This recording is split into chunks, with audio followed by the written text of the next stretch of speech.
What if you grew up in a belief system that told you everything around you was an illusion?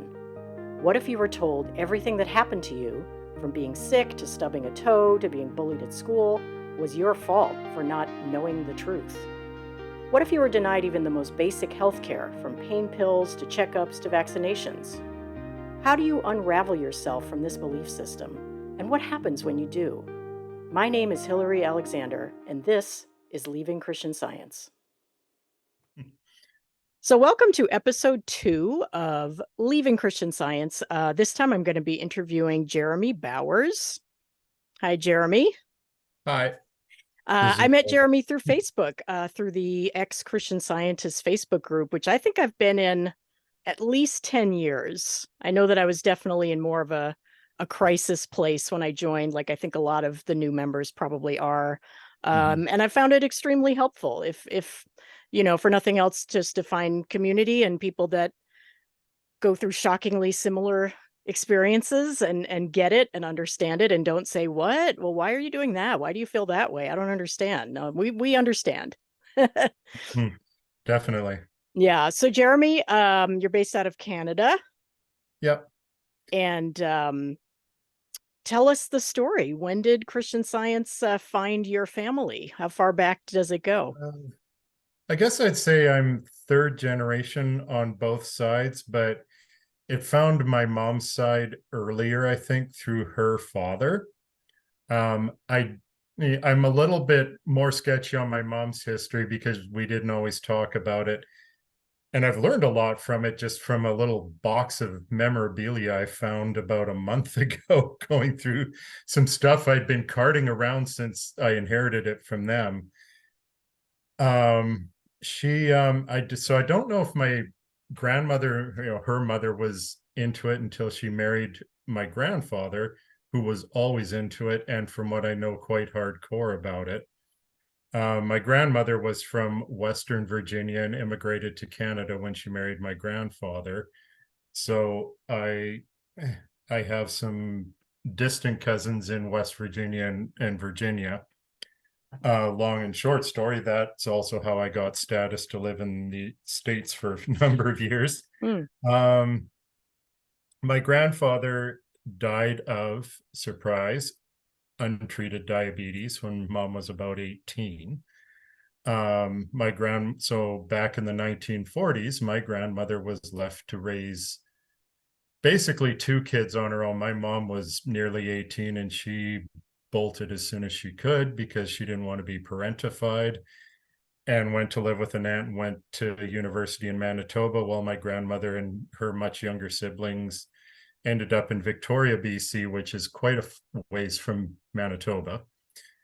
And my grandmother became a Christian Science nurse at a place called Wayside House, which unfortunately still exists, and it's in Victoria, about 2 hours drive from where I live. And So for so people who don't know, what exactly is a Christian Science nurse? What do they do? when I've described it, I couldn't figure out what it was analogous to until I married my wife, who is a clinical social worker. So she works at the hospital, that sort of thing. So she knows what everything is. The modern equivalent, I would say, is a care aide. So they can provide basic physical care like wound care, food modification. They can help you with mobility, but that's about it.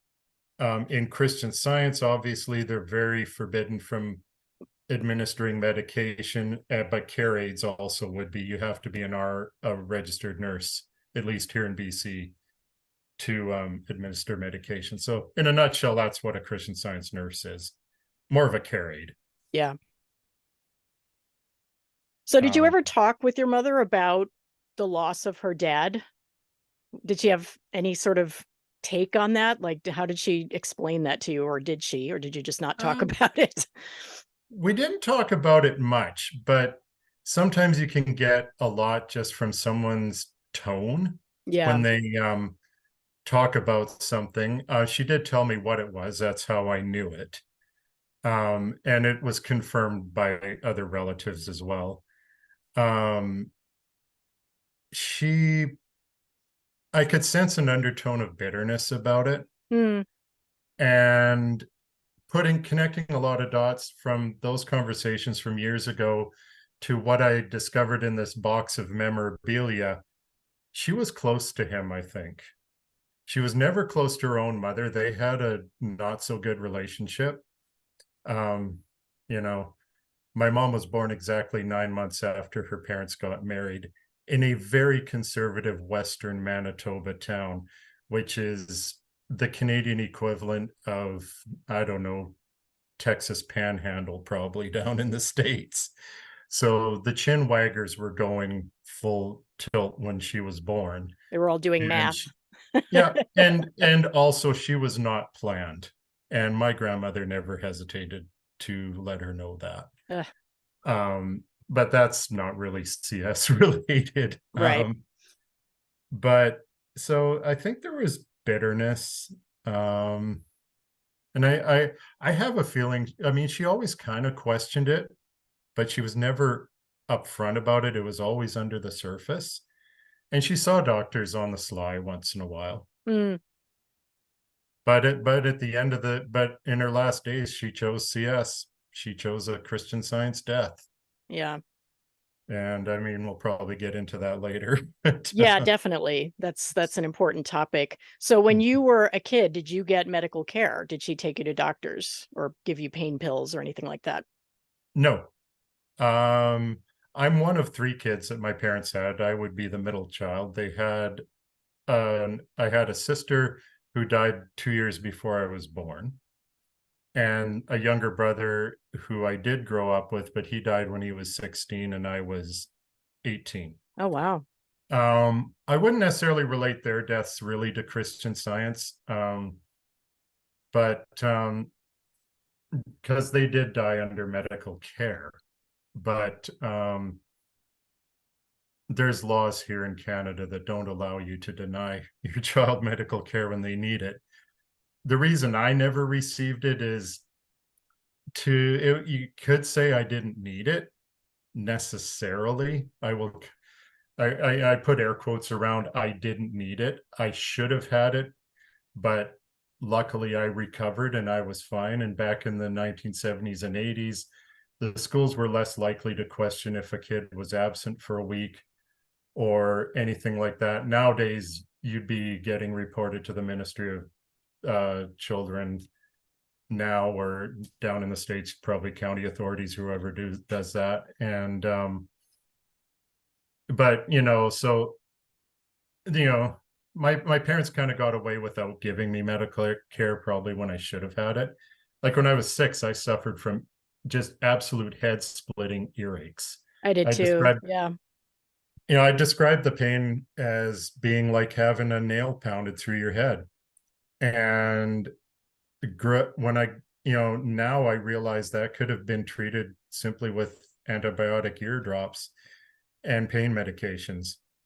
I was treated through Christian Science.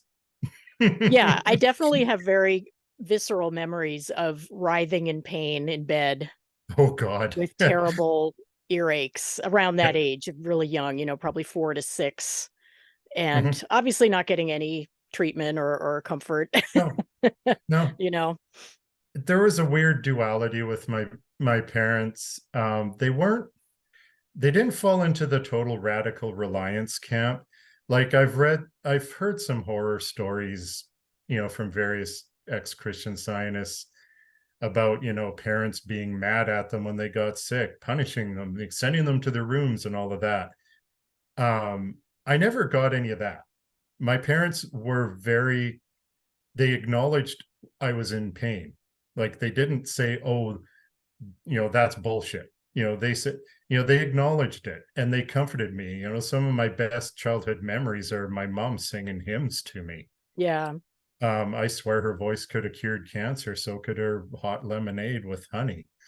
Um, but so there was this acknowledgement on one side, but then on this duality, then they would go into the Christian Science because, well, this is how we're going to heal this child.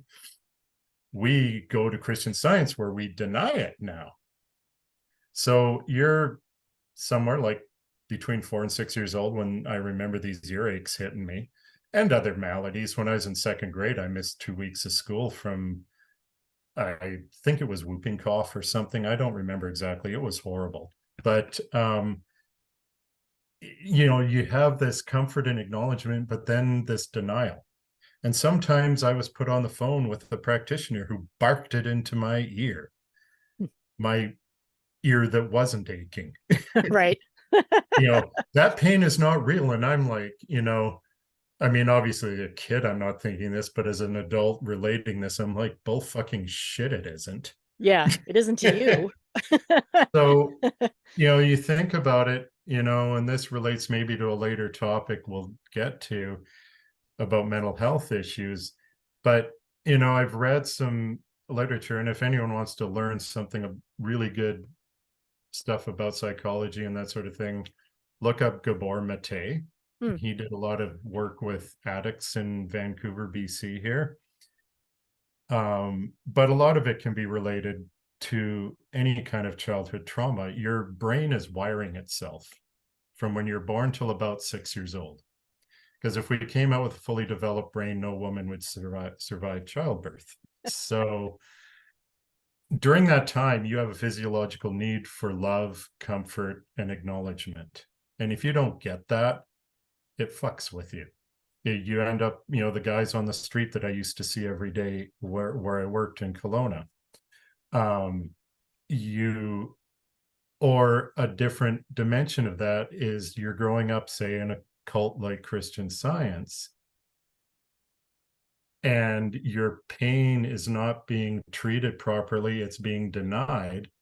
What does that do to your psyche? What does that do to your own self validation of who you are? So that has a profound effect on you that stays with you. Yeah. I find that even now I'm hypersensitive to being shamed. Mm-hmm. And I know nobody likes being shamed, for sure. I'm not unique in this, but personally, I think it comes from being so gaslit and being so, told, what did you do to make this happen to you? And you need to work on your thinking, and you need to do this, and you need to fix this. Things that aren't fixable, like having a cold or having an earache, So I still have this like hair trigger temper when somebody shames me about something. I just want to like Well, me too. And for me, it's sometimes a reaction of cowering into my corner. And that's a huge mental health issue I've had to deal with recently. And I had to take 3 months off of work, stress leave, because I damn near burned myself out and had a breakdown. And, even, my wife getting slightly pissed off at me, which, I'm a guy. It's what we do to our wives. We piss them off quite often. But, I will sometimes overreact. Yeah. Like we had an incident in Costco, and my reaction actually embarrassed her because people thought that she was about to beat on me or something. And all she was a little bit ticked off that I'd gone off down an aisle and she was calling after me. I didn't even hear her, Yeah. And so, and that leads to issues at work where you're scared shitless of the boss being mad at you or something. Yeah, I think and people coming out of any sort of authoritarian group, certainly, and things like Christian Science, which I wouldn't really call authoritarian. Yeah, it is, I guess. Yeah. It's kind of, but not really, because we didn't have like a living, You didn't have the charismatic leader, leader. Jim Jones or we didn't have that, but I do think that I think it's fair to say that many of us will end up having trouble with authority figures. Oh, absolutely. Absolutely. That's been a huge one for me. Yeah, me too. Big one. Off to a later topic, probably counseling really helps with that. But anyway. Yeah. So you were lucky enough to not be radical reliance, which again, I'll explain for people who don't know what that is. It's sort of like the ultra uber Christian Scientists, where you absolutely do not take any kind of medication. You never see doctors. It's a complete reliance on, the power of scripture to heal you of all Oh, absolutely. ailments. Unfortunately, I was in a radical reliance family and Yeah, I managed saw to that from survive. your other podcast. I don't think that, it's funny. I don't think our mother would even call us that. I don't know that she would like proudly She wouldn't proclaim. have seen it. She wouldn't have seen it that way, to be honest. Probably not. I Yeah. don't think she would have. Yeah. But as you're saying, the mental health issues are still there Yep. because of Yep. the way our families were, Mhm. because of the denial, because of the gaslighting. Mhm. Yeah. Mhm. And, I mean, I was lucky that, I didn't have anything serious like cancer, which took down my sister, or my brother had severe cerebral palsy. So Mm, there was no choice. He had epilepsy to a degree that he was having several seizures a day. So that had to be medicated, or, you just don't survive. yeah. And I mean, his death, I mean, yeah, you might say he was really young, but on the other hand, most people with cerebral palsy to the degree he had it usually don't live beyond their 20s. I mean, one of his classmates in his special education class that he was in, she lived to be 32, but that's very unusual. So, just to make it clear, I mean, I've lost two siblings, but not to Christian Science. Yeah. um, the reaction to their deaths, however, is definitely very Christian Science. Right. Right. And what was the sort of family reaction around having lost both of these people? Um, well, my sister, I don't know because I wasn't there. And my parents didn't talk about it much. I mean, I was 16 before I knew it was cancer. Until then, it was weird. They just said she got really sick. So that had the effect of every time I had a stomach ache, I was scared. Mm, Um, but the form of cancer she had in the 1962, because she would have been 1964, I guess, because she was born in 1962. Um, it's curable now, but not then. yeah. So, and they didn't know that, they just thought she was sick. She wasn't barely old enough to talk. So they knew she was sick. They knew something was up, but they didn't get her to the hospital right away. And you could make a case that most parents wouldn't have necessarily right away. But then they realized, oh shit, something's up. They went to the hospital and she died in their arms not long after they got her there. And my understanding, it was uh, pancreatitis or liver cancer or something like that. If you catch it early enough, you can cure it. But unfortunately, even nowadays, most people die from it because you don't know you have it till it's too late. Yeah. And certainly in Mhm. a little nonverbal child, Mhm. you just have no way of knowing. Oh, yeah. So, I mean, even now, chances are the same thing would have happened. Yeah. Um, but yeah, there were many times I should have had medical care and I didn't. Yeah. But I was lucky Yeah. as Yeah, I was well. I too. think I was lucky. So when you were young, Mhm. were you all in, or were you skeptical? What was your attitude about Christian Science? I was skeptical. Um, I always remember one incident when I was in Sunday school, and I think I was around 11 years old. And we were doing the whole, it's the whole matter is not real bullshit. You'll probably hear, if you talk to 1,000 ex-Christian scientists, they will say that matter is not real bullshit at some point. And you're going to hear me say bullshit a lot tonight. That's why this podcast is marked explicit content. So Good. we Well, can I swear to watched our heart's your I content. watched your last one and you guys swore a bit, so I was like, oh good. Yeah, yeah, yeah, Because I'm like, I can't talk about my experience without some profanity. yeah. Me either. But I treat it like salt. A little bit's nice, too much, and it tastes like shit. Um, but I call Christian Science highly refined bullshit. Um, but I remember, thinking we're hearing this whole matter's not real crap. And it came to kind of my turn to say something, and I slapped my hand on the table. I was the kid you never wanted in your Sunday school class if you were a Sunday school teacher. And I said, well, this feels pretty damn real to me. I don't know if I said exactly that, but some version of that. And before you ask, I don't remember what the teacher said. It was some stupid CS platitude, Christian Science platitude, like, well, you're just not understanding it right, or you're not, your senses are deceiving you. In the Right. meantime, my hand is throbbing because I hit that table pretty hard. Everyone in the Sunday school heard me because like it went dead silent when I did that. And so there were always doubts, but on the other side of the coin, in a way, I was sort of all in as well. I went all the way through Sunday school. I went to Christian Science summer camp, and there's a summer camp here in British Columbia that I went to. It still exists.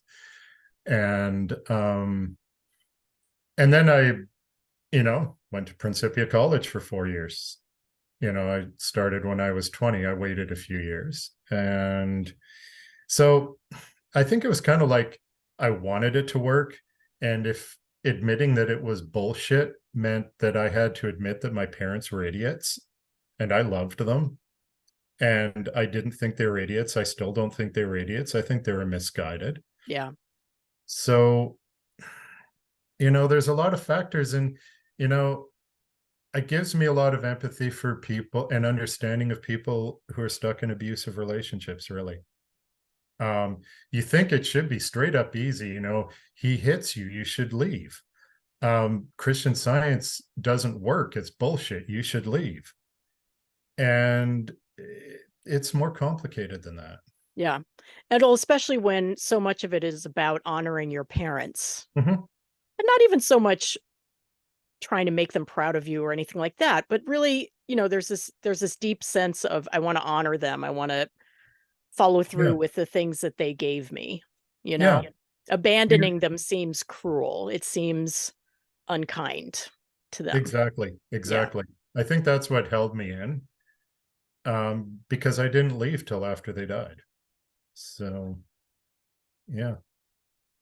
And you worked at the church center too. You actually worked. Oh yeah, I forgot to mention that. Yes. Yeah, I lived down in the States for 20 years in Seattle and Boston. So went to Print College, and I was living in Seattle at the time. So I dutifully traveled across to Illinois every year.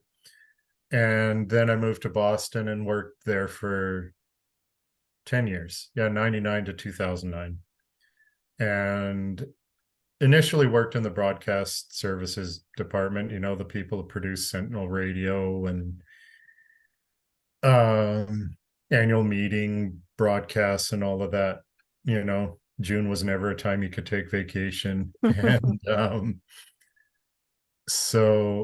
and then I got laid off from that and went to work in the Committee on Publication Office, or COPs as a lot of people call it. And I mean, that'd be analogous to a public relations arm of the church, although they bristle at being called that. So yeah, I can try and plumb some memories from that later if you want.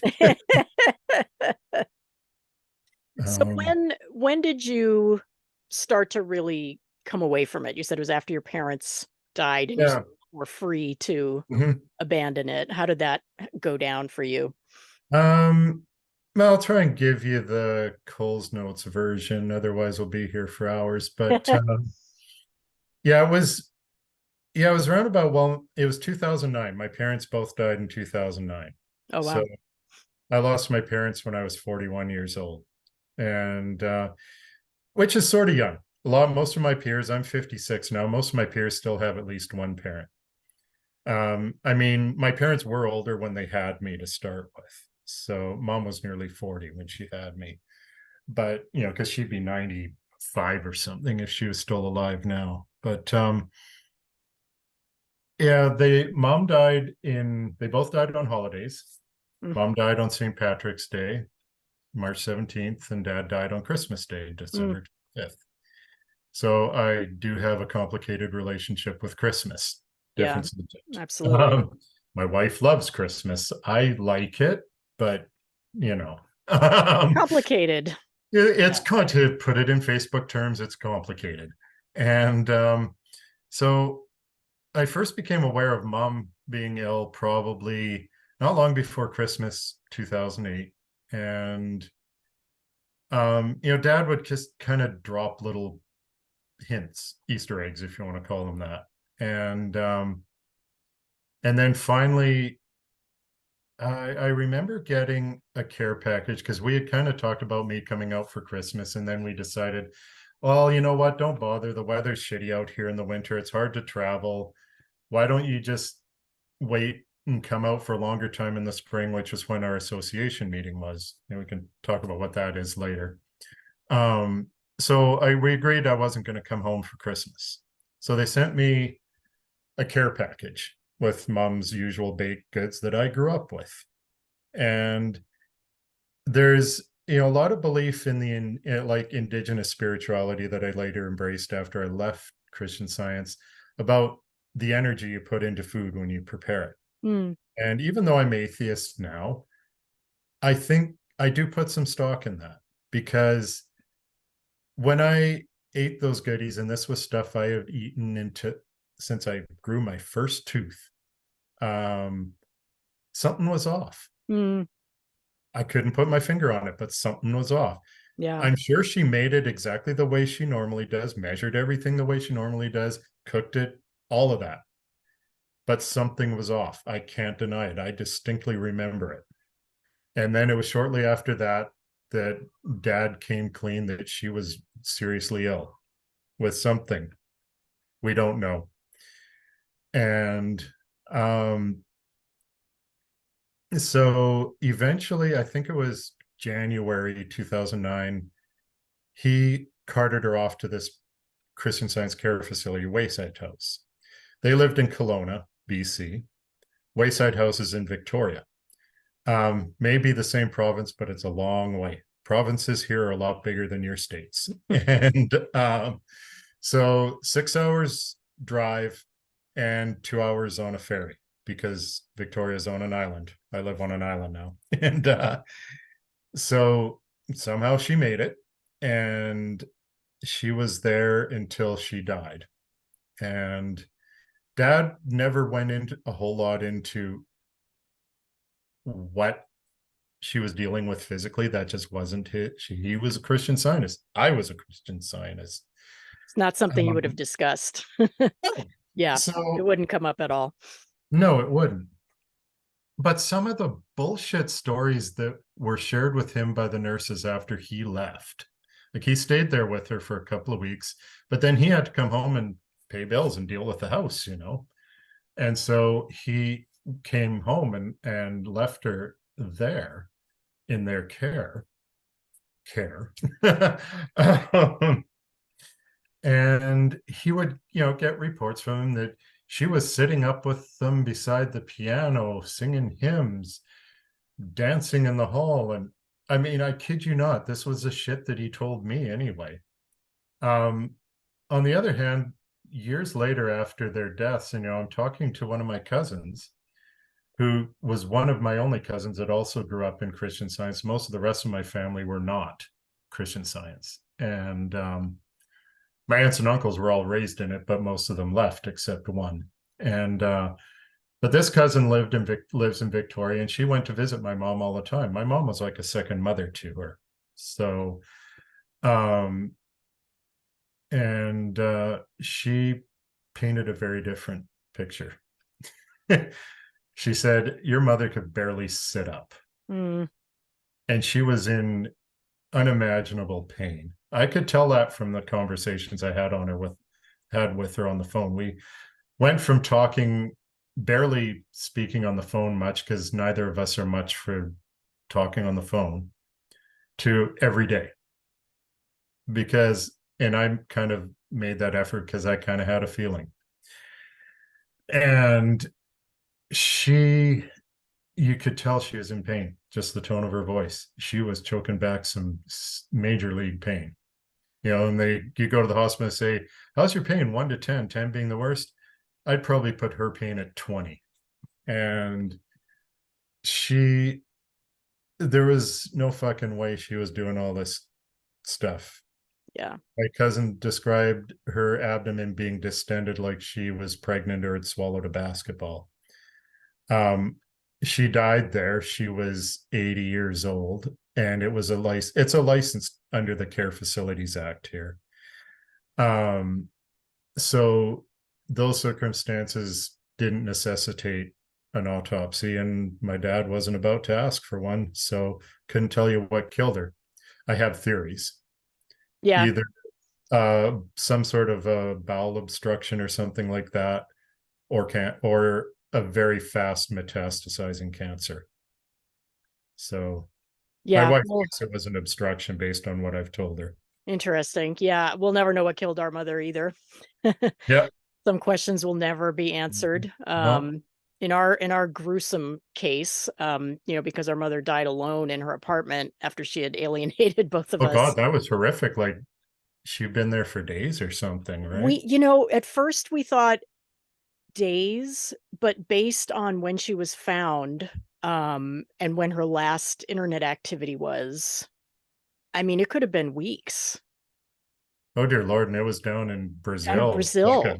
And tropical environment, and who yeah, knows it's if the just, I air mean, it's conditioning just a was on. horror show. It's an absolute horror show. And we tried to get an autopsy, and it came back inconclusive because she was so Yeah, far she was so gone. far gone, yeah. I mean, it's just horrendous. And I too have that feeling of, even though I wasn't in her life as she was dying, of often being haunted by the thought of how much she suffered Mm-hmm.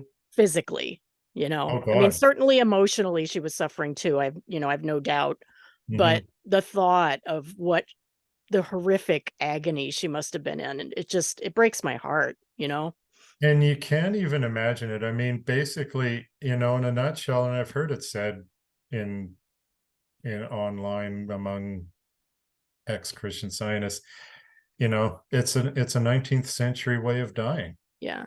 Because I mean, back in the 19th century, the reason Christian Science took off is going to the doctor was probably worse than Christian Science. Hmm. Um, but modern medicine has changed it, and in a lot of developed countries like where I live now, you have very easy access to healthcare, And it's free. which and it's free. I mean, we pay taxes, but it's still, you're not I don't have to worry about being financially destroyed by going to the hospital. And so I go to the doctor at the slightest drop of a hat because it's not going to cost me anything. And my dad always said Medicare, which is what we call our healthcare system here in Canada, basically killed Christian Science here. Not that it was ever very alive here anyway. I think at the height there might have been 40 churches across the whole country. And I don't know, Gary does in our group does this count. I think it's maybe 25 here now. I don't know. Very concentrated in just a few areas too. But I guess back to the original, what we were originally talking about. I was, to go on to my dad, my mom's death didn't push me out. It probably started the process. But fast forward, my dad's health and mental health really declined rapidly after mom died. I never realized, they always seemed really independent to me. But after she died, and I was out visiting him at the time we had planned in the spring in May, and we went down to our association meeting. We both had the same teacher. He was like a ship that lost its rudder. I never realized how symbiotic their relationship was, because they always seemed very independent. They both worked outside the house, both had careers, all of that stuff. But yeah, he couldn't even, it was like some really basic decisions he couldn't even fathom making them himself. And, I remember even joking to him about there's one of the widows in their little church was inviting him out for lunch a lot. And he was talking about it, and I kind of looked at him. I go, "Oh," I said, "I know what's going on." I said, "You're fresh meat in the pond here." Yeah. I said, "She's after you." And I said it as a joke, but he got real quiet and he said, I'm a one woman man and she's not here anymore. And fuck if I don't choke up every time I say that Yeah. still. I mean, it's been 13 years now. And or 14 years, God, yeah. Um, so his health declined rapidly. His mental health really declined. My cousins shared a kind of horror story of coming out to visit him, and they went for a drive and he drove. And they're lucky they didn't get into an accident. So I had his keys taken away, and he didn't take that very well. I think that was the first time he ever called me an asshole. um, but then I guess around November, I got a call from a couple of their friends from the church who kind of checked in on him once in a while. And they just hit me with some really bad news that he was not doing well at all and gave me a very graphic picture. So I made arrangements to fly out right away. And when I got to his house, I found a man who had really super deep bed sores, like, knuckle deep. Wow. And Because he was just by himself, right? he was by himself. Yeah. People were checking in on him. I kind of had made sure that when it became really clear that things weren't right, I kind of made those arrangements until I could get out there. Because I was still living in Boston, remember? And Kelowna is all the way across the country into another country. And so it's a day's journey to pull it off. Yeah. And so he could barely stand up. I mean, it was scary, but he refused to even acknowledge that anything was wrong. Hmm. I had to trick him to go to the hospital. He had called 911 earlier in the week when he had fallen, and he refused to go to the hospital with the paramedics, and they can't force you to. Yeah. And so I told him, I said, the next morning, I said, when it had been a rough night, and I said, I'm going to call the paramedics. I said, are you going to go with them? And he was, no, I don't know, blah, blah, blah. He had a deep mistrust of the medical system.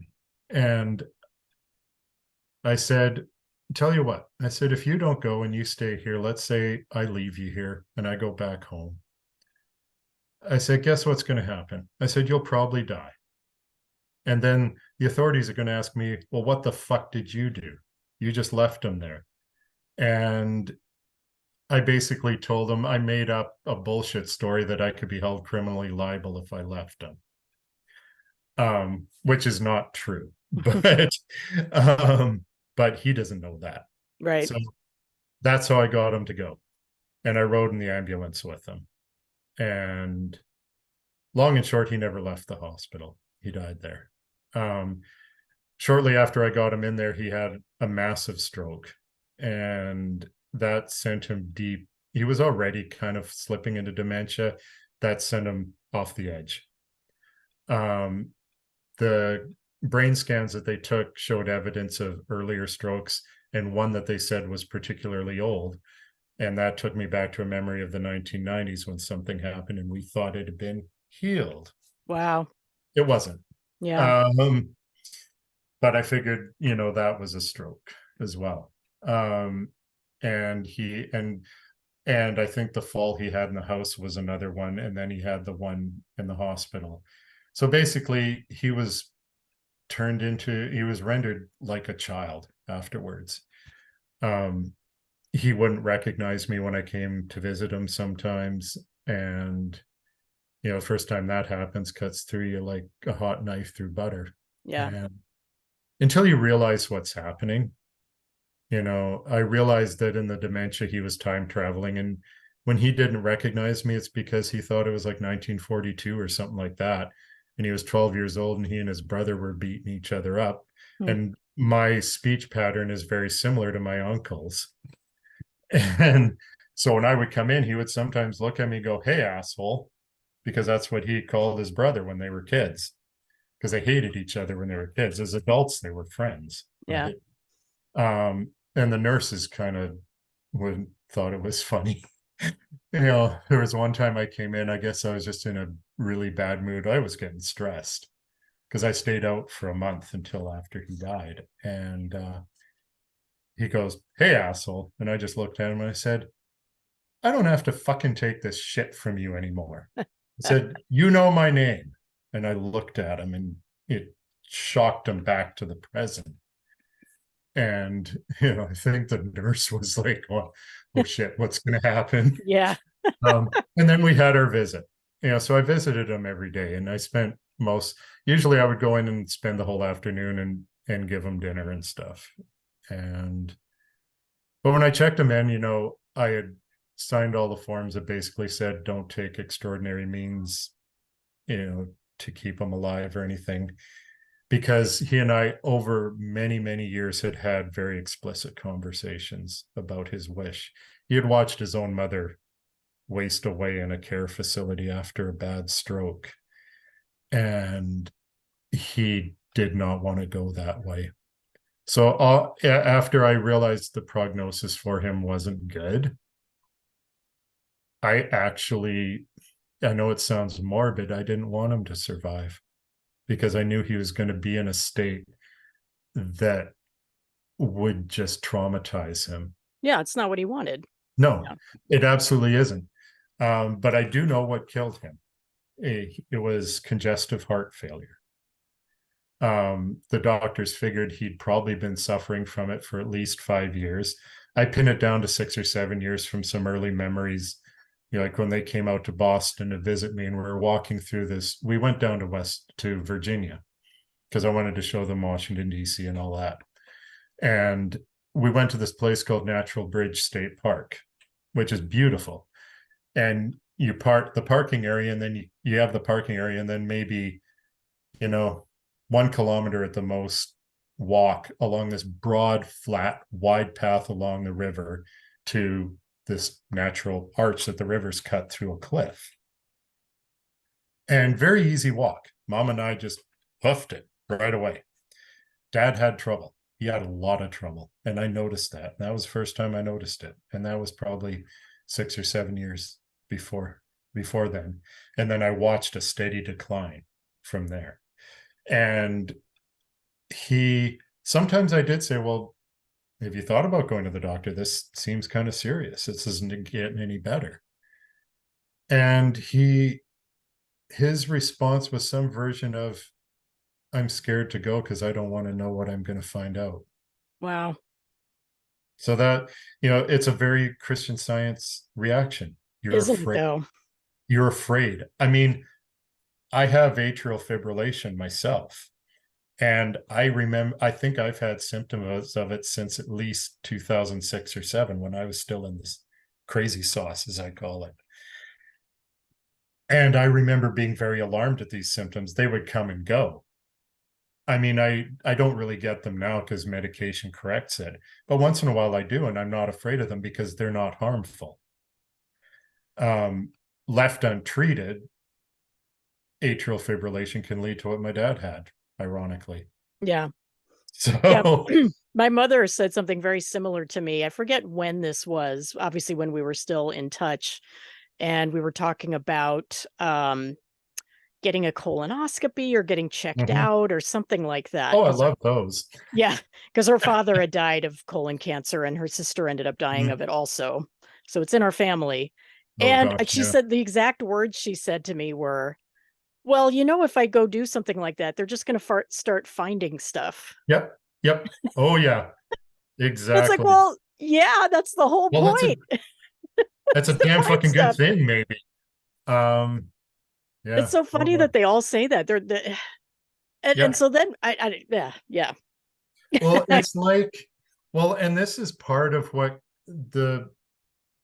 like theology, if you will, of Christian Science is, if you know about this, then you're going to make it real. Hmm. So that's why you don't want to know about it.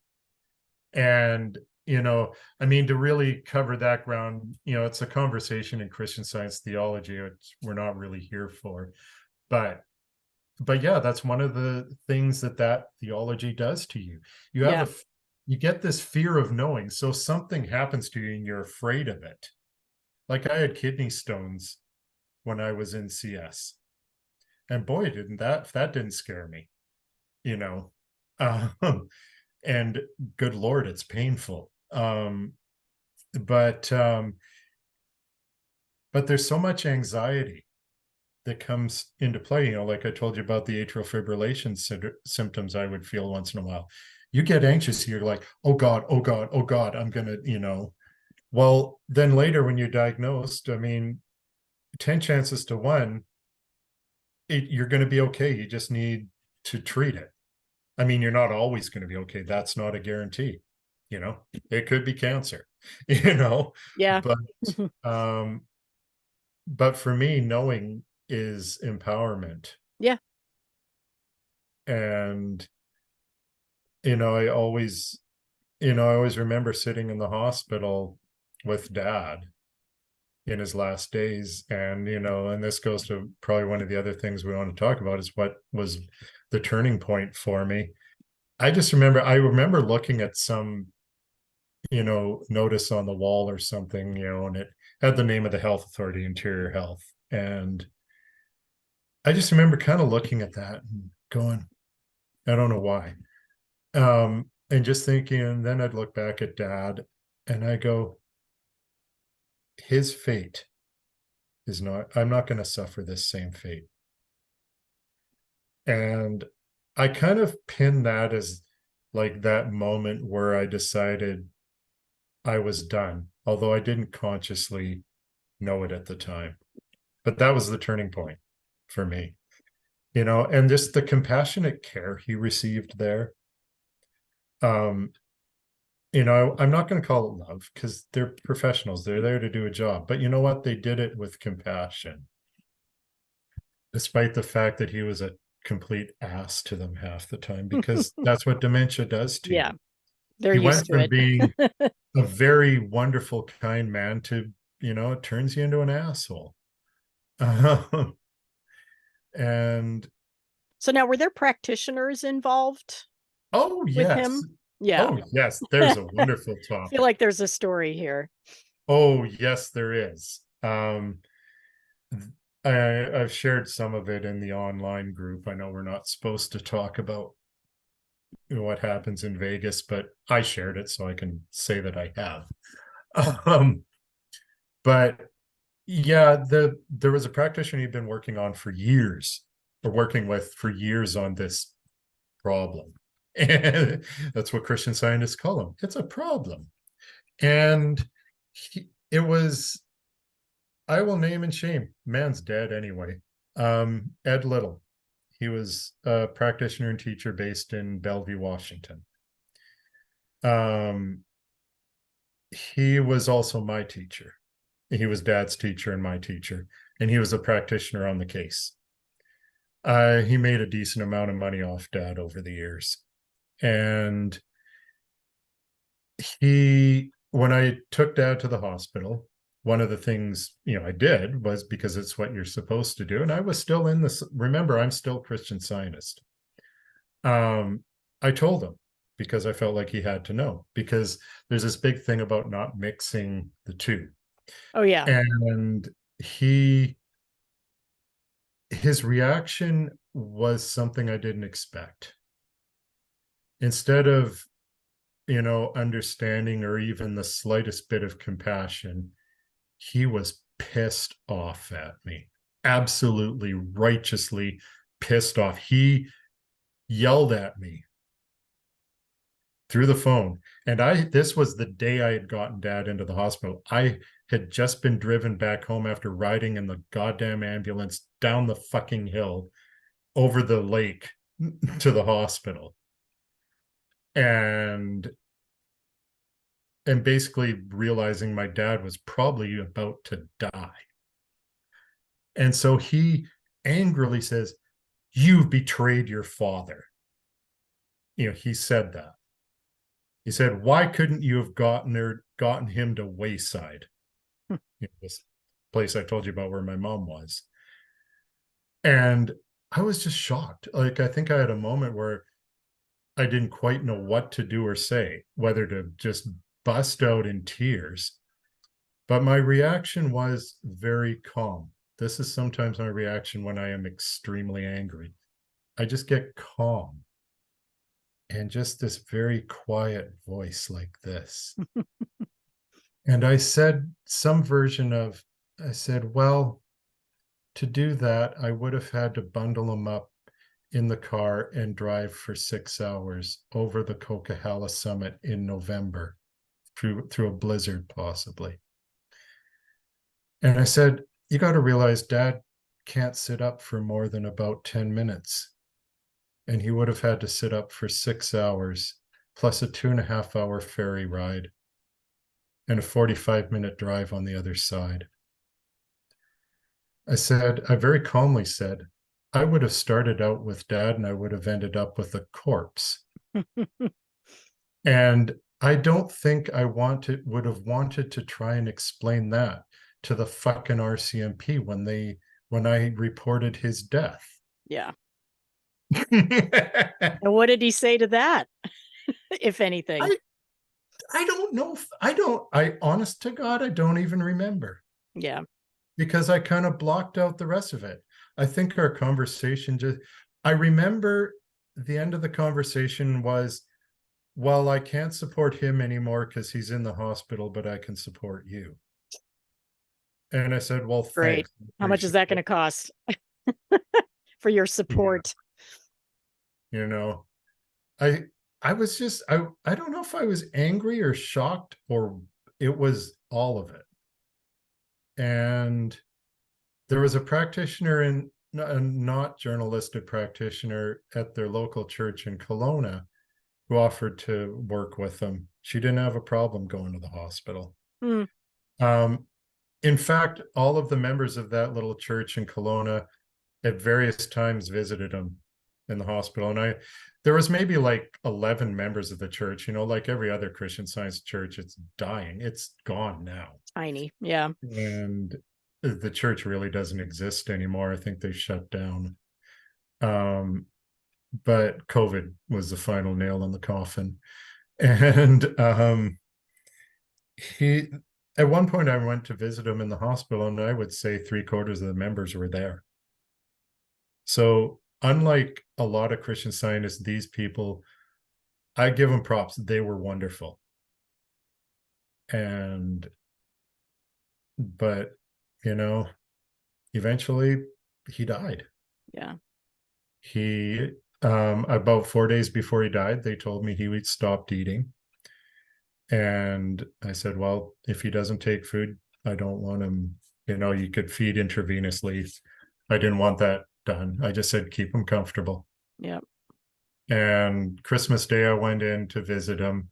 And that was the first day where he never even opened his eyes or looked at me. He was just unconscious.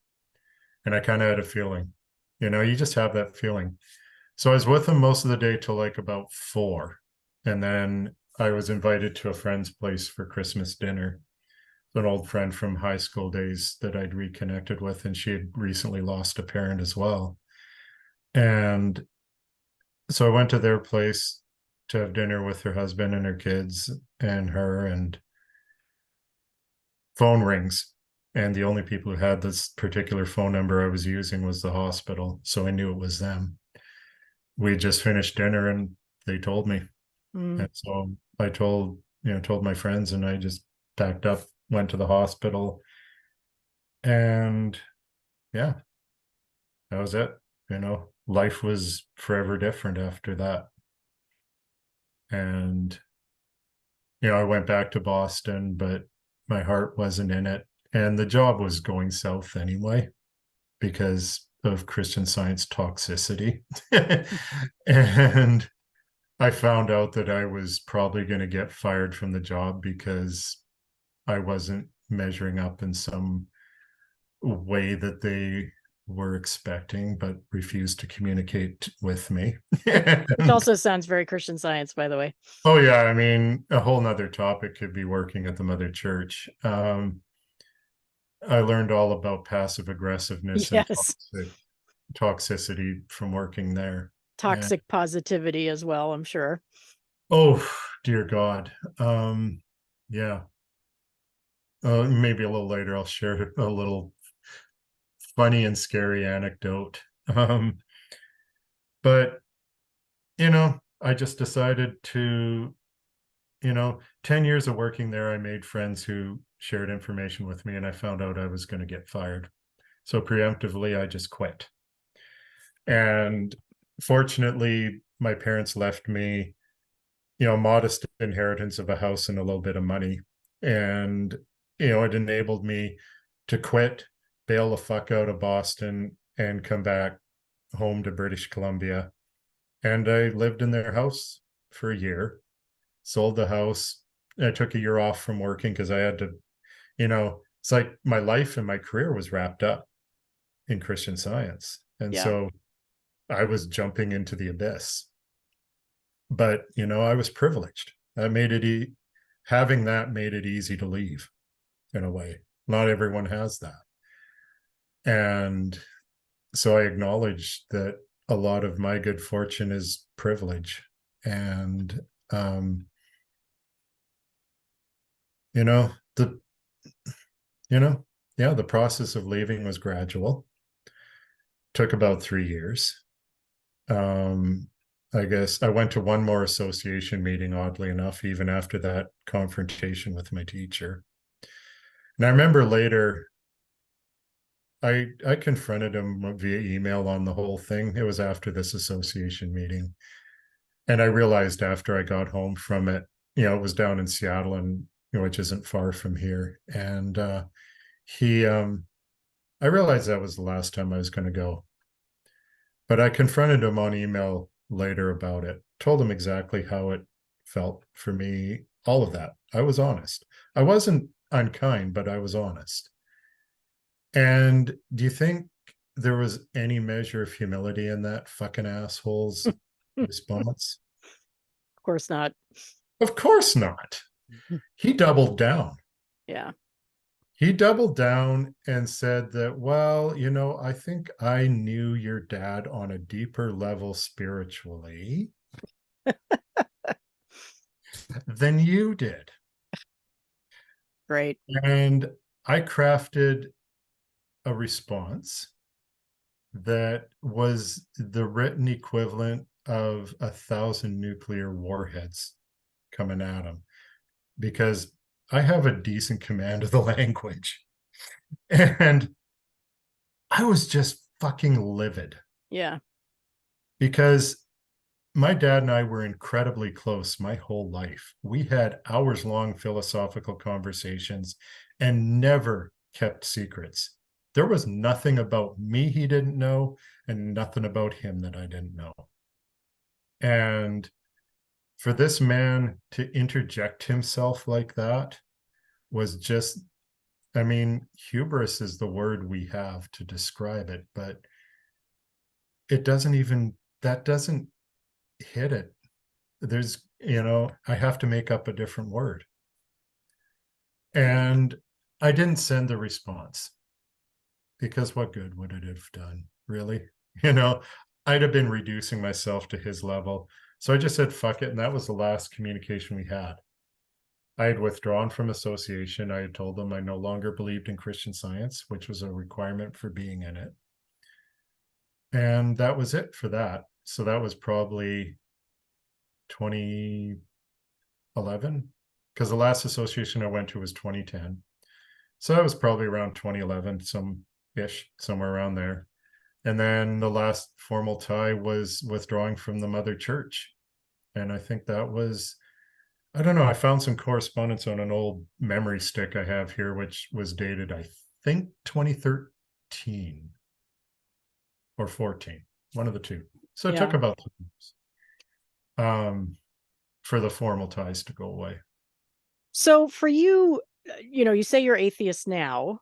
Mhm. I consider myself atheist as well. Mhm. Um, for me and for a lot of others I've talked to, it's sort of like the first thing that goes is the church. The first thing is like, Mhm. well, I don't want to go to the church anymore because that's not what Mrs. Eddy really intended. Like it's sort of gone Yep. Yep. astray. Mhm. But I want to do the real thing. I want to be like back to the basics. And every religion seems to go through this. When I first moved to LA, it was sort of my Hail Mary of still trying to be a Christian Scientist. I joined this society, right? And it was all these Well, young LA is the people. other belly of the beast. It is for sure. But I got Boston's one, St. Louis is another, and LA is the other bookends your one, the country. celebrity version, yeah. Yeah. But I did I got mixed up with a number of Christian Scientists when I first moved here, who Mhm. actually, to be perfectly fair, were extremely helpful to me and helped me get into the city and even helped me get my Mhm. first job, learn how to drive. So I'm very Mhm. grateful to them. They were very kind to me. But that was the first thing we all did. They were some young people from Principia who had just graduated, and we all were kind of Oh, yes. questioning and Mhm. thinking like we want to do this thing, but we want it to be different.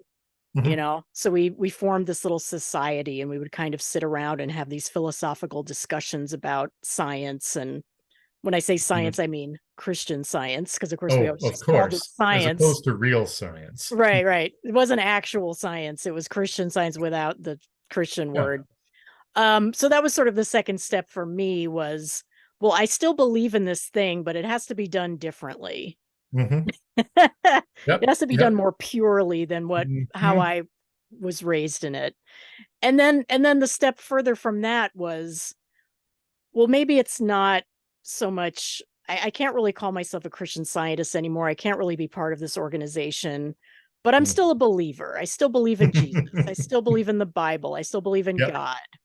And I'm then the laughing because I relate. yeah, and then the Christian part kind of goes Mhm. away. And it's like, well, I still believe in a higher power. I still believe there's like Mhm. order. I still believe everything happens the way it's supposed to. And Mhm. there's a presence that guides me and protects me. And that Mhm. was the last thing to go, really, was that. Until finally, and it's so much like Julia Sweeney's Letting Go of God, which was one of the things that I listened to sort of I help. need to I need to look that up. Yeah. Yeah, she tells a story of after she went through a similar pulling away journey, Mhm. of one day, I think she says she's commenting out her bathtub or something, and this little voice in her head says, "There is no God." And that's how it was for me. Like there was this little Oh voice that God. started saying, "What if, now just stay with me. What Mhm. if there's actually no God? Just consider Mhm. that. For the first Yep. time in your life, consider, what if there really is no God? What would that mean? Mhm. How would that change your life as you're already living it?" Mhm. And honestly, it was really, really scary.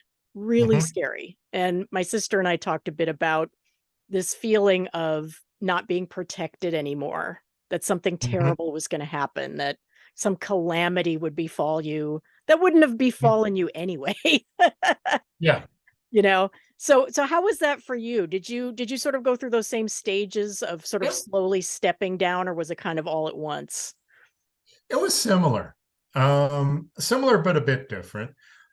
Throughout my time as Christian Scientist, I always felt like if there was no Christian Science, I probably wouldn't be religious.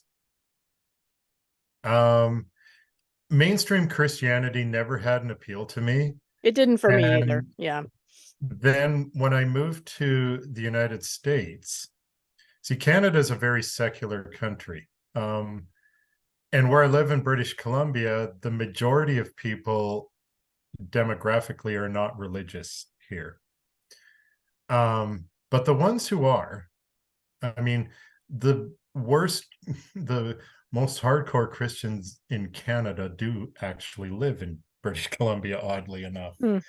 But so, religion is a different experience here than it Yeah. is in the United States. But when I moved to the States, quickly realized, oh my God, Christianity really isn't for me.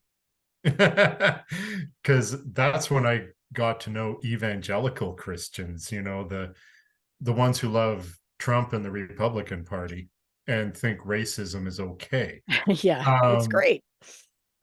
but I, so there was never going to be going to another Christian church. So when I left Christian Science, I wasn't ready to well, it was gradual. I initially thought, despite my misgivings about my teacher, maybe I would stick with association. Um, then I was like, no, well, I definitely don't want to go to branch churches because that's been all my time in Christian Science, that was a very unfulfilling experience.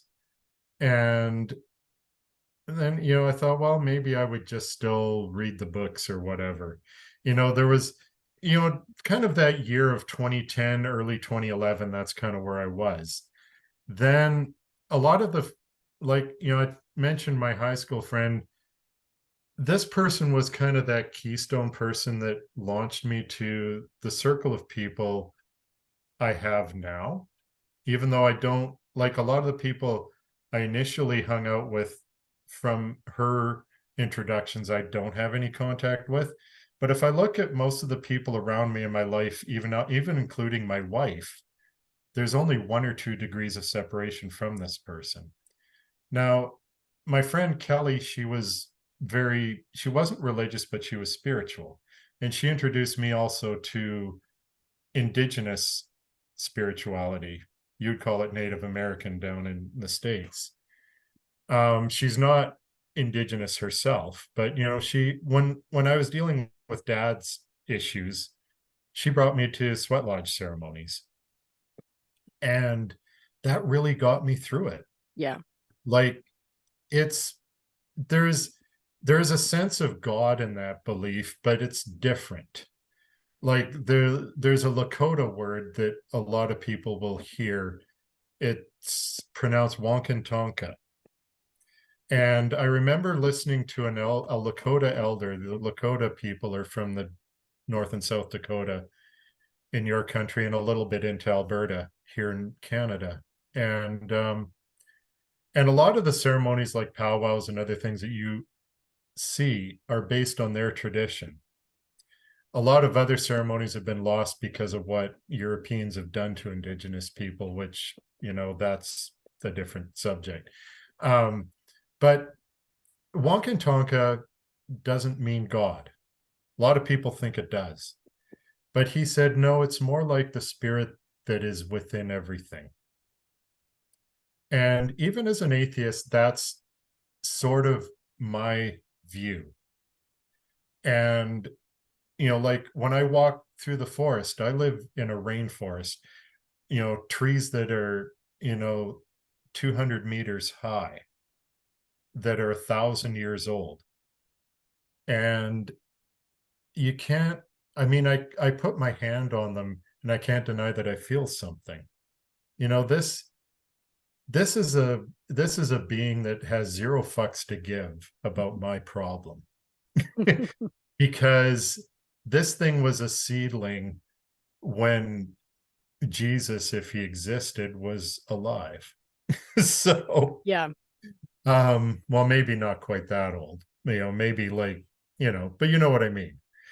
And so I kind of, but through some of these people, not only did I go through the indigenous spirituality, I also explored some new thought and new age things. Like there's this thing in Kelowna called Center for Spiritual Living. It may exist in the States under a different guise, but it's basically new thought, which originates with a guy named Ernest Holmes, who I think might have been contemporary to Mary Baker Eddy.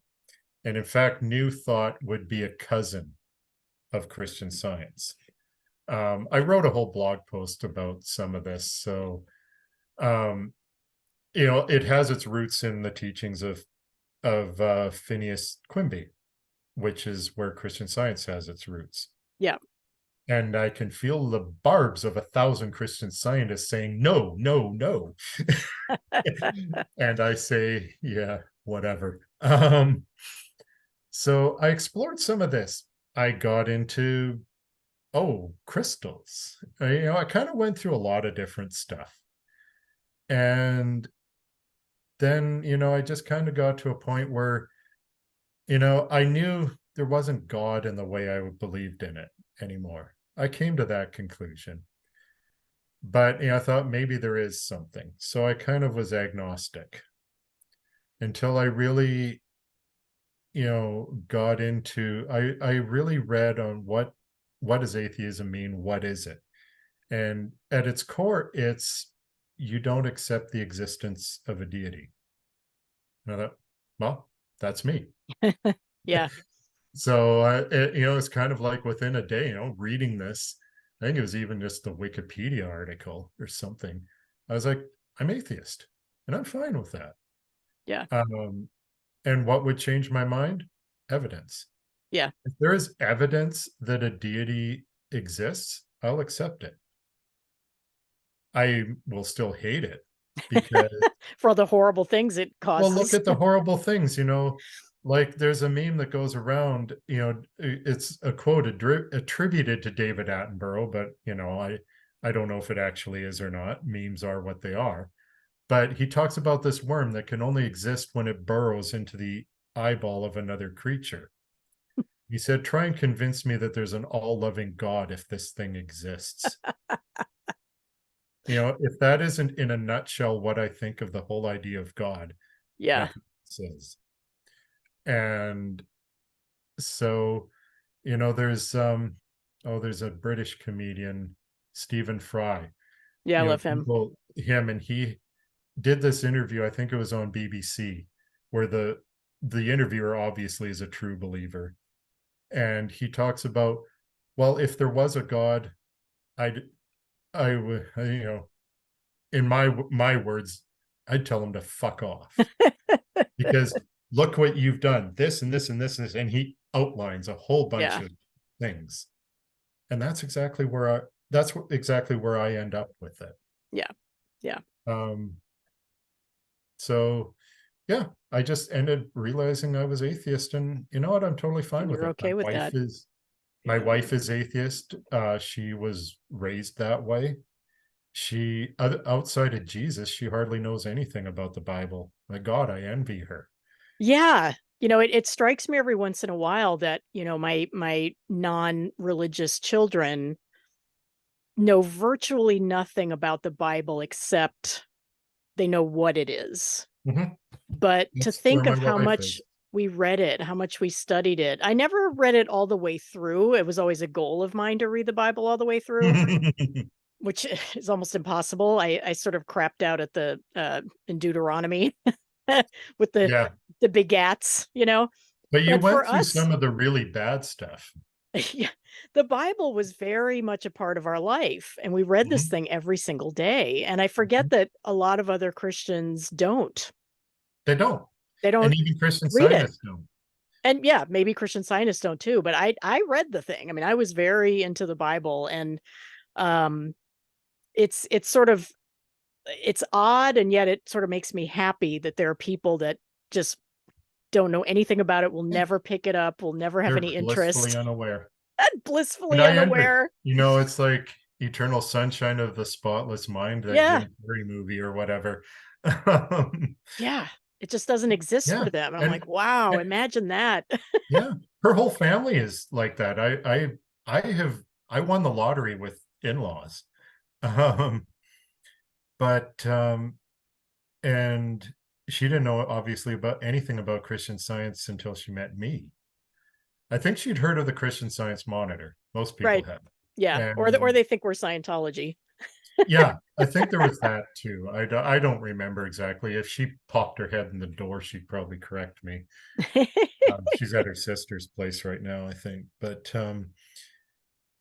it's yeah, it's just it's amazing to meet someone in our Western society who doesn't know. And God, I'm so envious of her. But um Yeah. Yeah, my It brings husband up- is an atheist, has always been, Yeah. and has always actually been really active in the atheist community. So this is something that he is a big deal for him. He thinks a lot about it, and so he Mhm. was really fascinated when he met me. I'm like most people, Oh, I'm sure bet you were. he had heard of Christian Science, but again, didn't really know other than like, oh, you're the ones that don't believe in doctors, you know. Yep. Oh Um, God.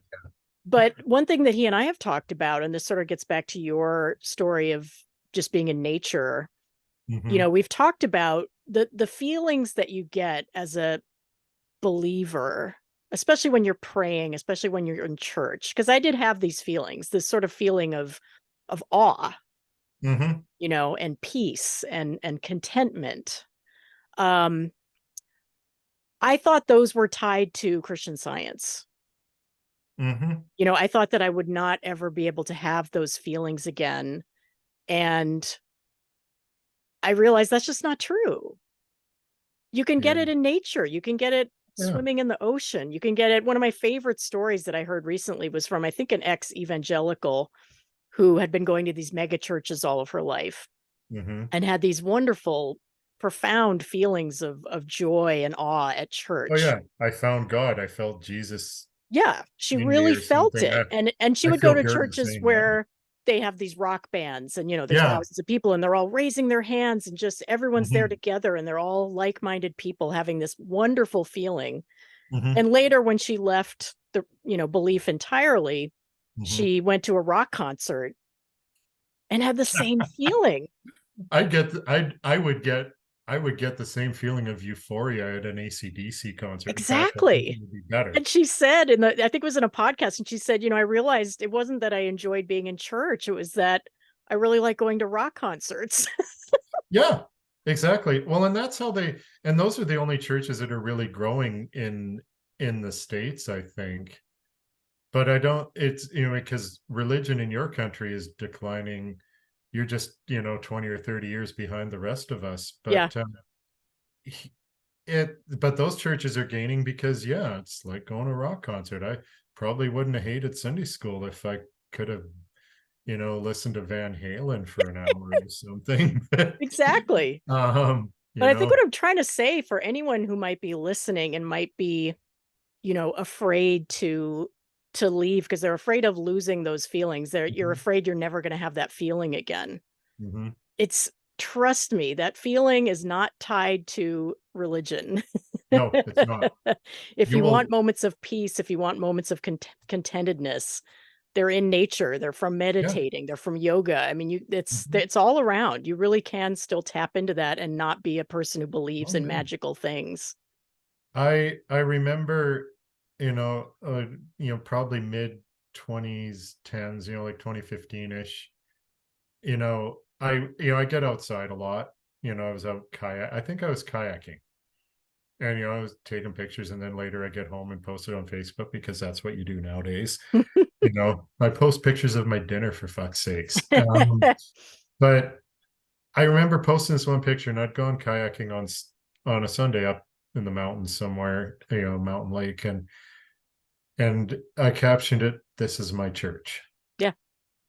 And it exactly is. Like where I live now, I've moved to a different part of British Columbia, from the desert to the rainforest. And there's a place called Cathedral Grove near here. It's actually world famous, and it's a old growth stand. And there's Douglas firs in there that are 1,000+ years old, and like I said earlier, probably like 300 meters high or whatever. And you can really have if you want to call it that, a religious experience there. You walk through there, there's the highway goes right through it, and it's a busy highway. You kind of walk a little ways away, and yeah, you hear the traffic, but there's like this sort of silence as well. And it's called Cathedral Grove because it literally does look like a cathedral, with this vegetation arching over you, because it's vegetation like the Amazon jungle. It's just that it gets cold here in the winter. And yeah, there's just, there's a power to this place. Yeah. Places like that. Even being out in the desert, where I lived in the Okanagan, and I've been to the high desert in California as well. There's in Arizona, and there's a sense of peace and awe and connection that I have in there as well as any of these kind of places. Yeah. Yeah, my family are recent desert devotees. During the pandemic, we started traveling out to Joshua Tree, and we live in Los Angeles, so it's not Oh, far. that's It's beautiful out there. a couple of hour drive, and we started Yeah. just going out there because there were no people and we wanted to get out, and we'd never really been to that area, and we just completely fell in love with it. Oh, Completely it's fell in love with it. beautiful out there. Yeah, and it's Uh, like you said, it's very peaceful. It feels spiritual, mhm. even though it's to It me it's does. I not, mean, but there's that feeling of like, oh wow. well, I mean, spirituality, I mean, for me, I define it as it's just simply my connection to what's around me. Yeah, It's it's that simple. empathy. Yeah. It's empathy. It's, putting your hand on that tree and realizing, oh my God, this thing's 1,000 years old and it doesn't give a fuck about, the stress I'm feeling at work today or whatever.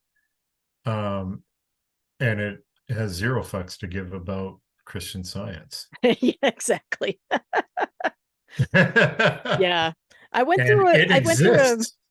a bit of a mourning period where I knew that faith was dead to me and would never Mhm. return, but I missed it, Mhm. And so it was around, I think 2008, 2009, I went on this cruise that went to Egypt, Israel, Greece, sort of hit all these Mediterranean and North African countries. And one of the places we went to was Jerusalem. Oh wow. I'd love to see that. Yeah, I'm really glad I went to those places when I did, and they took us to there were a lot of religious people on the cruise, Oh yeah, a of lot of course. Catholics, they wanted to see the You're going to place. ground zero there. Absolute ground zero, and I was already identifying as an atheist, and like I said, I was sort of in this mourning period, and they took us to I wish I could remember what it was, but it was a very, very, very old church, and it was sort of on a spot, special spot where either Jesus was born or he fell or he was crucified, something like that. It was some special Oh, I spot. think I know what you're talking about. I feel like I've heard about it, but I can't Yeah. remember the name of it. So they took us there and we sort of walk in and there's a service going and it's very, very old. Mhm. And there's everybody's sort of chanting and there's mood lighting, of course, and Mhm. there's incense and there's music. Mhm. And I completely lost it. I stepped outside away from everybody and I sobbed like somebody was ripping my heart out. Oh wow. And it was a feeling of I miss that. I miss that feeling and I was afraid it was gone, that I would Mhm. never have that feeling of community, of people coming together to do good, to be good. Mhm. You know what I mean? And Yep, I know I exactly what you mean. I hadn't found it again yet. So, yeah, and it's funny because I met a man on that cruise from Australia who was also an atheist, and we had a long talk about it. He didn't have a similar reaction because he wasn't at the same place I was at, but Mhm. he came out and he comforted me, like, he got it. He understood why I was so completely Yeah. broken up, you know? Mhm. But I know that if I went there now, I would not have that reaction. No. I would say, "Oh, this is historically fascinating. I'm Mhm. glad I'm seeing this," and it would have 0 emotional impact on me at all. Oh, absolutely. Yeah. Yeah. You do, you grieve whenever you lose something. You go through the various stages of grief. It's like Kubler-Ross, I think it is, talk about it. And yeah, I mean, to a degree that's true, but that's another box you can put yourself in if you're not careful. But you do go through those stages of grief, whether it's when somebody dies or the end of a relationship, the end of you lose a job, you lose a friendship, or you Yeah, lose your loss. religion. Yeah. Yeah. Or you lose your religion. Mhm. Um, you go through anger. Like, I keep a blog about my journey from Christian Science, and it's filled with anger. Um, Now it's just filled with contempt. Yeah. Because the anger, I mean, yeah, I still feel angry once in a while. Like, when I recently rediscovered the fact that, Christian Science is still with me up here, fucking with gray matter, little gray cells, as Hercule Poirot calls them. And so, you go back and forth, but for the most part, it's just part of my life now. And Yeah. I try to exorcise the demons as much as I can, and I've done a pretty good job of it, I think. But, some of it's still there and you just deal with it. Yeah. And it just You becomes do. sort of a part of what makes you you. I mean, I think that's Yeah. the point I'm at now after all these years of is it's just like, yeah, this is, like I said in my own recording with my sister, this is one of the things that makes me who I am now, Mhm. is having lived in that. Yeah, for better or for worse, it is, like I remember an Indigenous elder, I shared with them, regrets about all the time I'd spent in Christian Science, this and that and the other thing. It was a long conversation at a Sundance ceremony. And he said, every step you have taken in your life has brought you to where you are now. And if you missed even one of those steps, you wouldn't be here. And so, yeah, for better or worse, Christian Science will always, early on, I wanted to just be away from it and deny it, you know? Yeah. There's something that sounds familiar. Um, but no, I've come to realize that, yeah, it is a part of me. Yeah. Through, this mental health crisis that I was talking about earlier that, I went through late last year. And I realized that Christian Science is like, the analogy I use is, if you know anything about computers, there's programs that run in the background. You're not aware of them, but they make your computer run, and they're called running processes. Hmm. And Christian Science is like a running process in my head and yours and anyone else who's grown up in it. Yeah. And through EMDR therapy, oh God, what does EMDR mean? I can't remember. It's an acronym for something. So everyone can go on Wikipedia and look it up, or go on Google and look it up. But in a nutshell, it's a mild form of hypnosis. And it's an exercise where you dig deep, you focus on a few questions or whatever, and then you're watching this little light go across, and you're just concentrating, and then you're letting your mind just go wherever it wants to go. And then afterwards, you and your counselor talk it through, well, what did you think, blah blah blah, what went through your head. And that's what came out. I realized, it plumbed down into some deep childhood memories, like, a traumatic event I experienced in Sunday school was one thing, one session, and, just a whole bunch of different ones. And we realized that, you know, like the whole, my health was denied. Well, that became part of me. And it became part of why I was afraid to confront my employer when I should have, Hmm. and so it's a running process in there. And I was like, oh fuck. And I said to my counselor, I said, well, how do we get rid of it? And she goes, you can't. It's there. Yeah. It's You learn part to of just you. sort of manage it. Yeah. But what we do is we learn how to deal with it. We learn how to manage it, like you said. And it goes back to where I say knowledge is empowerment. I went back to work as a different person, more willing to stand up for myself and set parameters and say, no, I'm not going to do 5 people's jobs. I'm going to do my job. And, currently I'm looking for a new job. And earlier this summer, I had a really good job offer, but I turned it down. I never would have done that in the past. Hmm. But, when I added a bunch of things up, it would have required a very arduous commute to a very small, isolated community, probably about a 2-hour drive from here down a logging road. And when I had driven there to do the interview, I was just spent.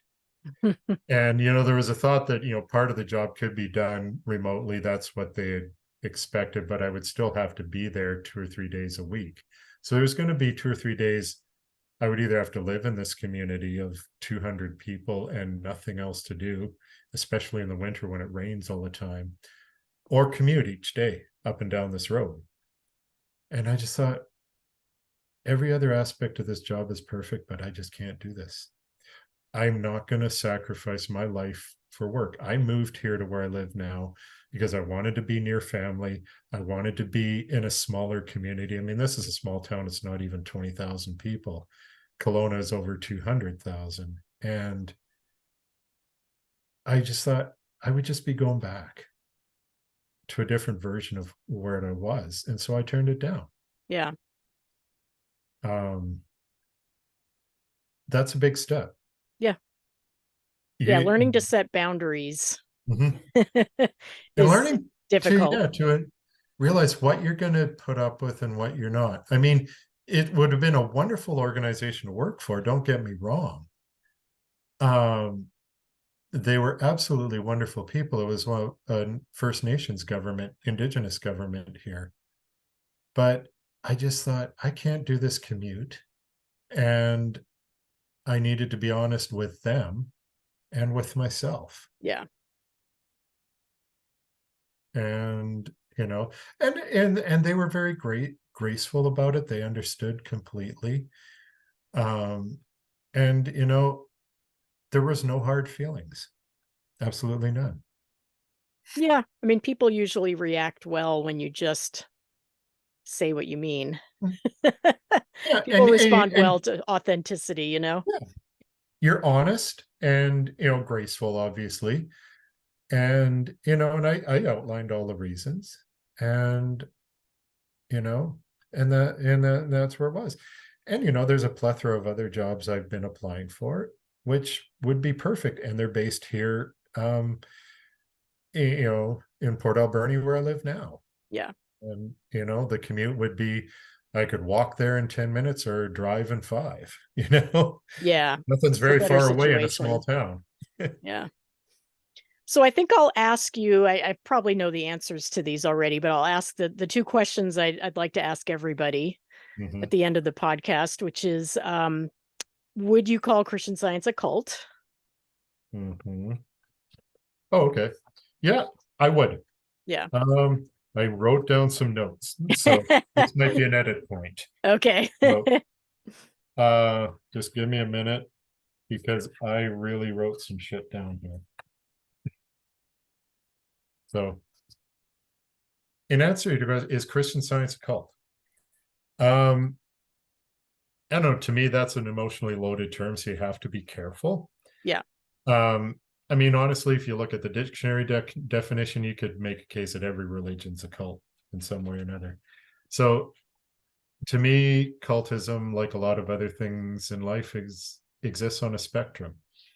One end you have people who don't believe in anything, probably, and at the other end you have Jim Jones and the Heaven's Gate and Branch Davidians and people like that.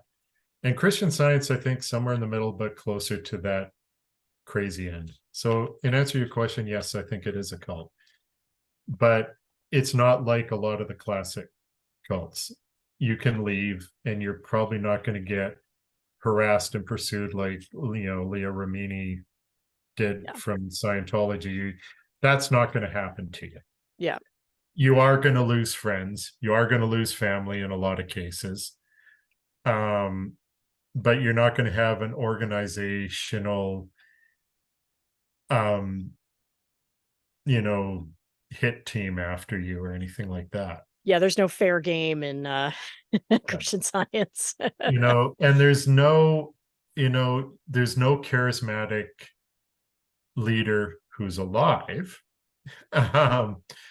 that's pulling all the strings, although you can make the case Mary Baker Eddy pulls the strings from the grave.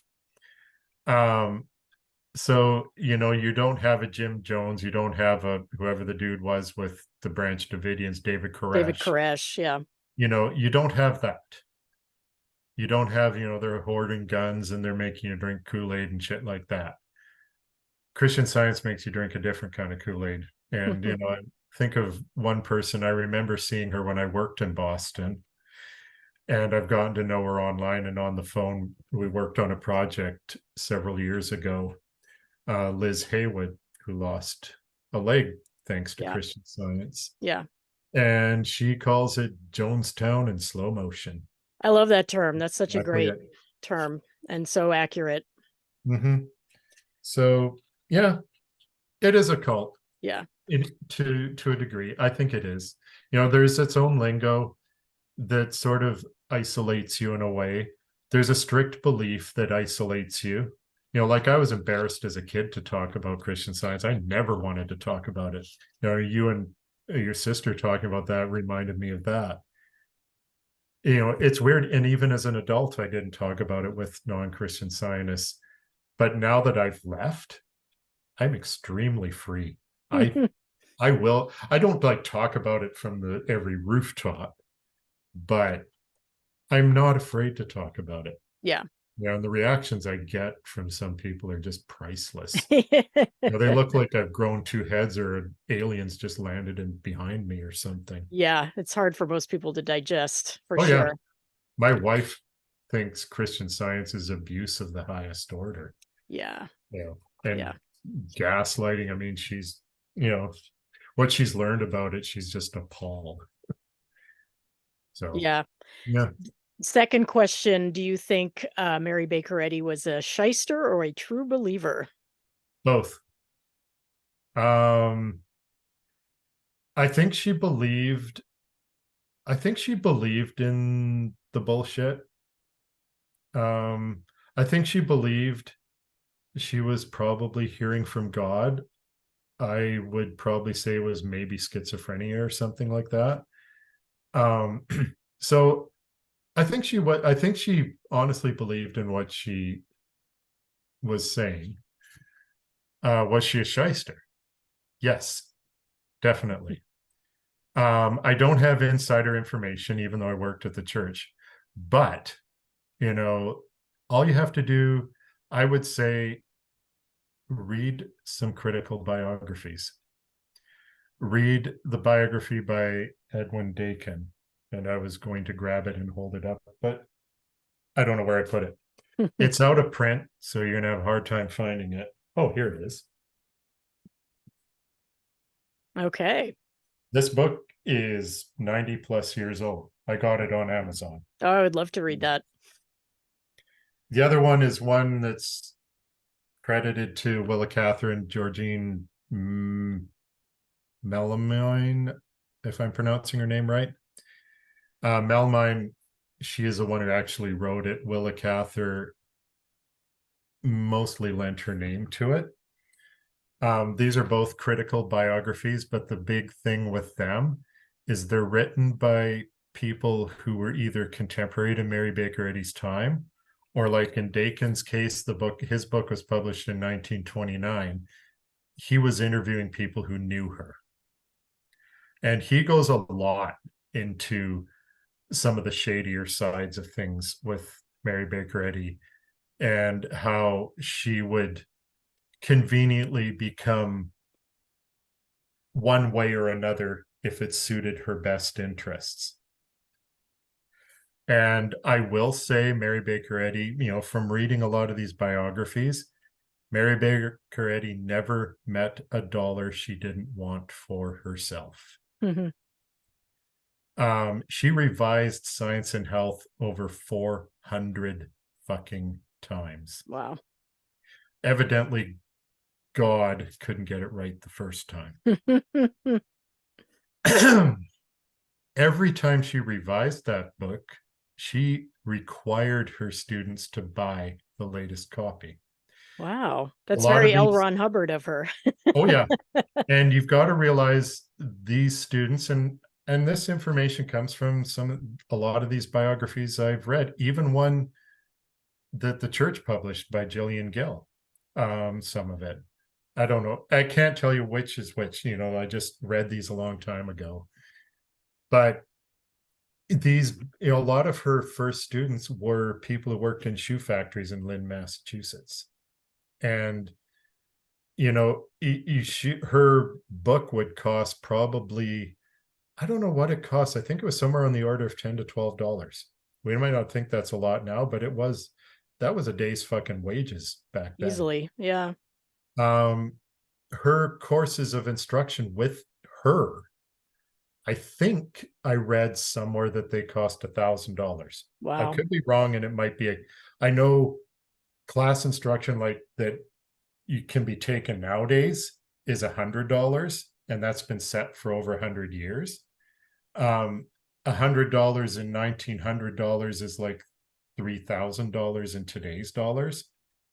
So, imagine going for 2 weeks of that bullshit for $3,000.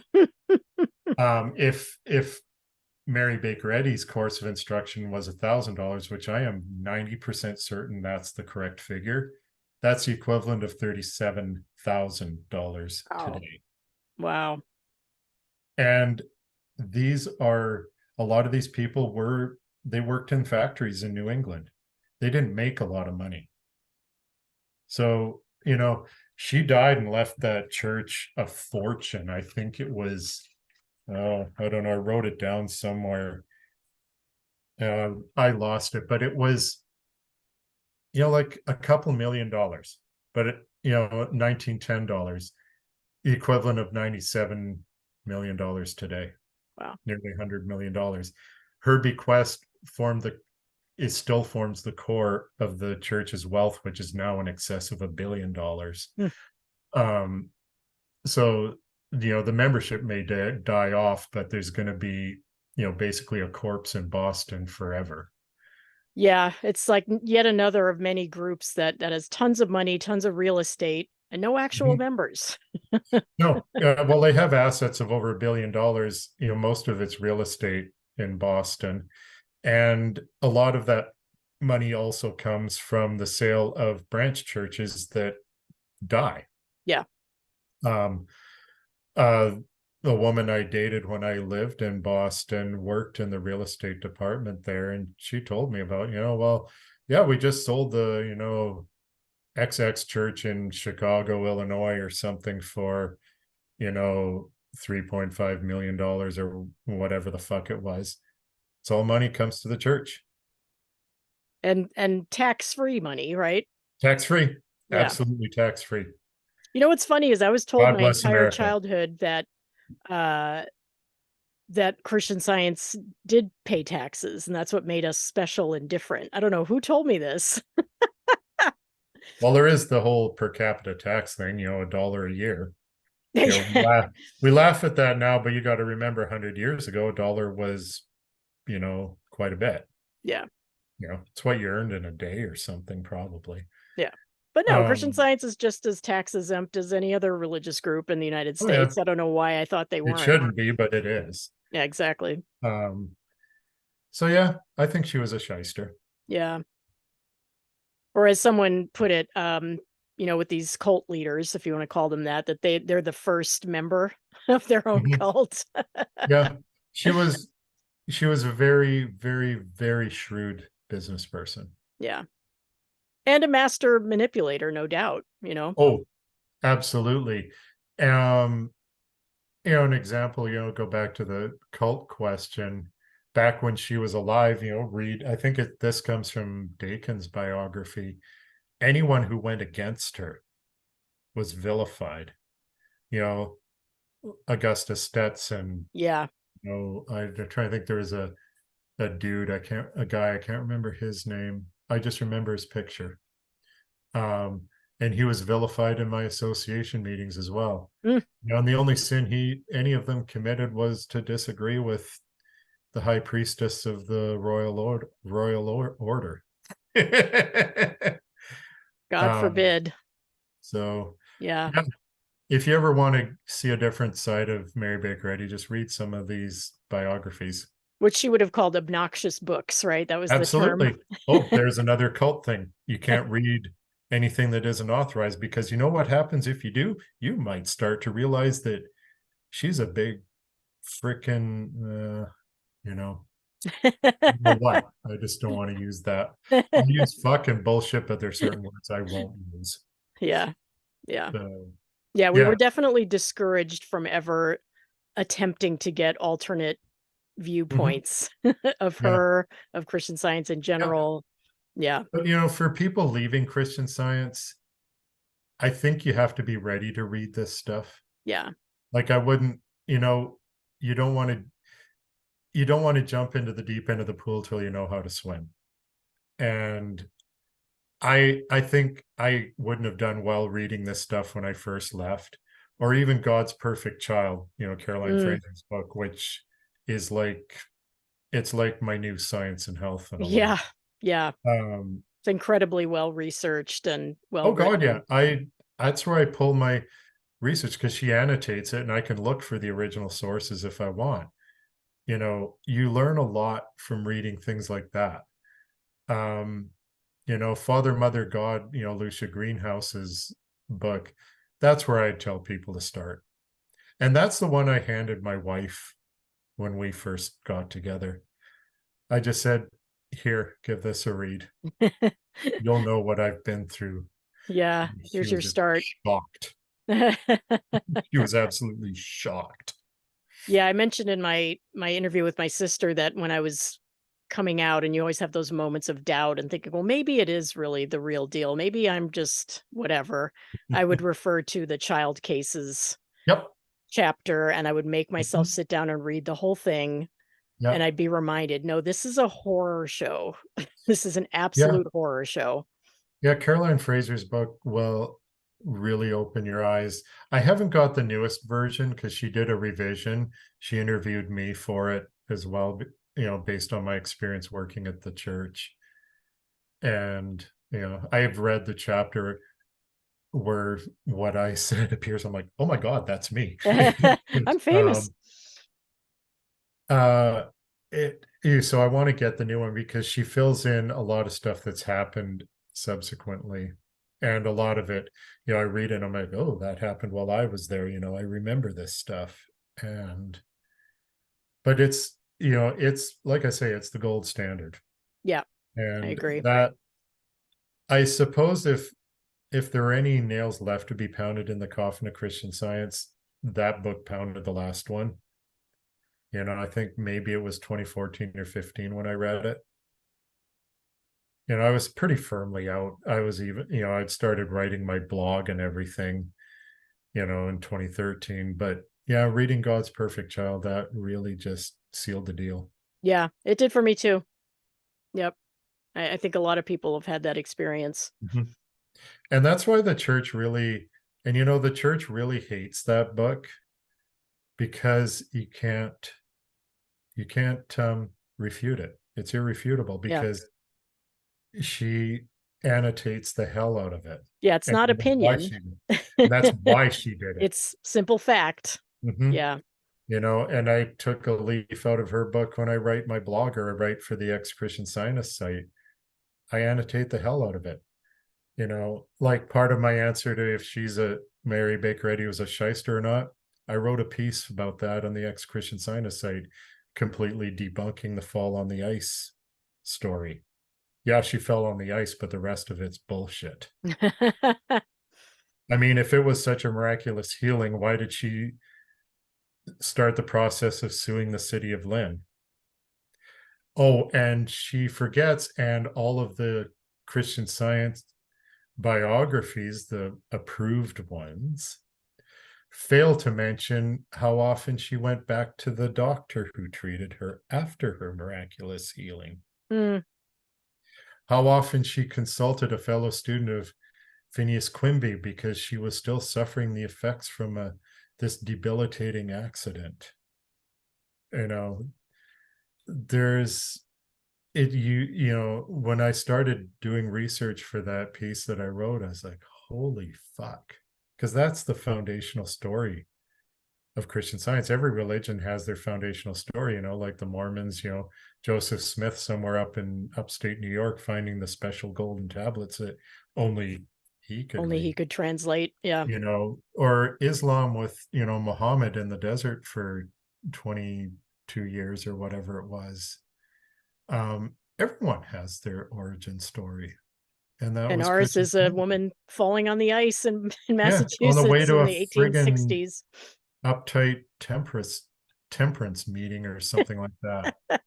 And somehow healing herself and starting this Yeah, whole thing. miraculously healing herself. But you know what? Like early writings she made, if this was such a miraculous healing and so foundational to Christian Science, don't you think it would have been in the first edition of Science and Health? Hmm. Don't you think it would have been mentioned early in the establishment of the church? It But it's not. isn't. Hmm. It is not. Wow.